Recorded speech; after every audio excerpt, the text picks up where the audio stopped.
संध्या का समय था। हल्की हल्की सुरमई आभा से आकाश मंडल रचने लगा। ग्वाल बाल वन से गोधन ले आए। गोपियां घर के कामकाज में व्यस्त हैं। कुछ गोपियां गौओं का दूध दोहन कर रही हैं। कहीं कहीं खीरक में बछड़े अपने माताओं का दुग्ध पान कर रहे हैं। किसी किसी गोपी ने दूध से भरी हांडी चूल्हे पर रख दी। कोई गोपी अपने छोटे से बालक को अपना स्तनपान करा रही है। कोई अपने श्रृंगार में लगी है। कोई पूजा पाठ में तो कोई अपने पति को भोजन करा रही है। इस प्रकार अपना अपना कर्तव्य पालन करते हुए अर्धरात्रि का समय हो गया। उधर आकाश में शरद पूर्णिमा अपने पूर्ण यौवन के साथ विकसित हो गई। इस अवसर पर श्री कृष्ण को अपने उस वचन का स्मरण हो आया जो उन्होंने एक समय गोपियों को दिया था। श्री कृष्ण ने कहा था, गोपियों, मैं तुम्हारे त्याग और तपस्या से प्रसन्न होकर वचन देता हूँ कि शरद पूर्णिमा के अवसर पर महारास की रचना कर तुम सबकी मनोकामनाओं को अपने प्रेम दान से पूर्ण करूंगा।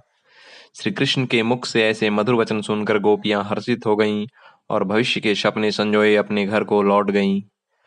आज शरद की वही पूर्णिमा है। श्री कृष्ण ने अपना वचन पूर्ण करने के लिए श्री वृंदावन में वंशीवट पर महारास के आयोजन का निश्चय किया। इस संकल्प को पूरा करने के लिए श्री श्याम सुंदर ने अपनी योग माया से यमुना तट पर उस दिव्य स्थली को मनमोहक स्वरूप प्रदान करने की आज्ञा दी। मध्य रात्रि का समय हो गया था। आकाश मंडल में पूर्ण चंद्र उदित हो गया था। उसकी शीतल चांदनी से समस्त वन प्रदेश आलोकित हो उठा। उस समय को रास क्रीड़ा के लिए वेणु वादन प्रारंभ कर दिया। मुरली की मधुर ध्वनि को सुनकर गोपियां चकित हो गईं। उन्हें जब आभास हुआ कि आज शरद पूर्णिमा है, प्रियतम से मिलने की रात, वे सारा काम काज बीच में छोड़कर यमुना के किनारे रास स्थल वंशीवट की ओर चलने लगती हैं। मध्य रात्रि के समय घर परिवार, पति पुत्र आदि को छोड़कर श्री कृष्ण से मिलने जाने में ये गोपियां कुल की मर्यादा और वेदों की आज्ञा से भी विचलित नहीं हुई। रास पंचाध्यायी में वर्णन आया है, श्री कृष्ण द्वारा वेणुवादन के माध्यम से आह्वान सुनते ही जो गोपियां दूध दूह रही थीं, उन्होंने बीच में ही दूहना छोड़ दिया। जो चूल्हे पर दूध गर्म कर रही थी, उन्होंने उफनता हुआ ही छोड़ दिया। जो हलवा पका रही थी, उसे चूल्हे पर ही छोड़ा। कोई पति पुत्र आदि को भोजन परोस रही थी। कोई अपने अबोध बालक को स्तनपान करा रही थी। कोई अपने पति की चरण सेवा कर रही थी। वे सेवा शुश्रूषा छोड़कर और जो भोजन कर रही थीं, वे भोजन करना छोड़कर अपने प्यारे कृष्ण के पास चल पड़ीं। और कुछ गोपियां अपने शरीर पर केशर चंदन अथवा उबटन लगा रही थी। कोई अपनी आंखें काजल से सजा रही थी।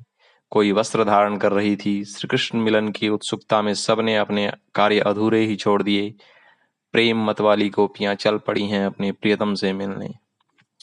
पागलों की भांति दौड़ती हुई इन गोपियों को परिजनों ने रोकना चाहा, परंतु जैसे भादो मास में बरसाती नदी का प्रवाह रोका नहीं जा सकता, उस समय जैसे नदी की धारा सागर में विलीन होने के लिए तटों के बंधन तोड़ देती है, उसी प्रकार ये गोपियां भी परिवार के सारे बंधन तोड़ निर्भय होकर आधी रात के समय श्री कृष्ण से मिलने रास स्थल पर पहुंच गईं। योगेश्वर श्री कृष्ण उनसे प्रश्न करने लगे, हरि गोपियों, क्या तुम्हारे माता पिता नहीं हैं जो तुम इस समय यहाँ चली आईं? और यदि वे हैं तो तुम्हारे यहाँ आने के बारे में क्या सोचेंगे? देखो, तुम सब सुंदर हो, शयानी हो। क्या अहिर जाति में युवा बहू बेटियों को रात में भेजते समय लज्जा नहीं आती? यदि तुम्हारे परिजन यहाँ आने के विषय में अनभिज्ञ हैं तो तुम्हारा यह आचरण वेद और कुल की परंपरा के विपरीत है।